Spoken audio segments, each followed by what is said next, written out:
এপ্রিলের টানা তাপপ্রবাহে অতিষ্ঠ জনজীবন। গরমের তীব্রতায় পরিস্থিতি হয়ে উঠেছে অসহনীয়। জনগণকে সতর্ক করতে সারা দেশে চতুর্থবারের মতো জারি করা হয়েছে হিট অ্যালার্ট। আবহাওয়া বার্তায় এখনই নেই কোনো সুখবর। চলমান দাবদাহ থাকবে আরও কয়েকদিন। বৃষ্টির পূর্বাভাস দেওয়া হয়েছে মে মাসের শুরুর দিকে। বিস্তারিত ফজলে আদিত্যের রিপোর্টে।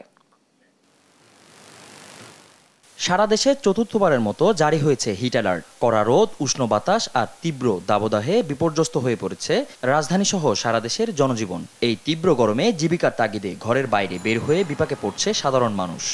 অসহনীয় গরম, গা পুড়ে যাচ্ছে আর কি, শরীরের ভেতরে রোদটা আর কি সহ্য হয় না। কষ্ট হচ্ছে যাওয়া আসায়, কিন্তু বাট পড়াশোনাটাও দরকার।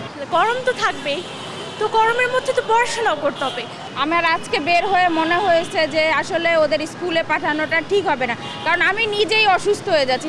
তীব্র রোদ ও দাবদাহ উপেক্ষা করে সাধারণ মানুষের সেবা নিশ্চিতে প্রচেষ্টার কমতি নেই ট্রাফিক পুলিশ থেকে শুরু করে বিভিন্ন সেবা সংস্থার। বর্তমান যে তাপমাত্রা, যে তাপদাহর যে অবস্থা, আসলে ডিউটি করা সত্যিকার অর্থে এটা খুব ক্ষতিকর অবস্থা আমাদের জন্য।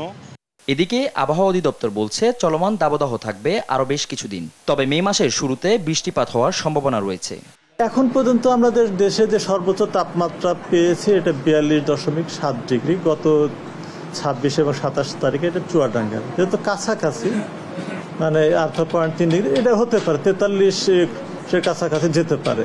তার এখনই তো 43-এর কাছাকাছি, 42.7 এটা ক্রস করতে পারে, করবে এটা বলা যাচ্ছে, তবে করার সম্ভাবনা আছে।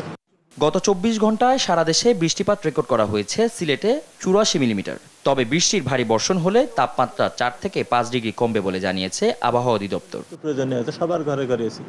ফজলে আদিত্য, দেশ টিভি, ঢাকা।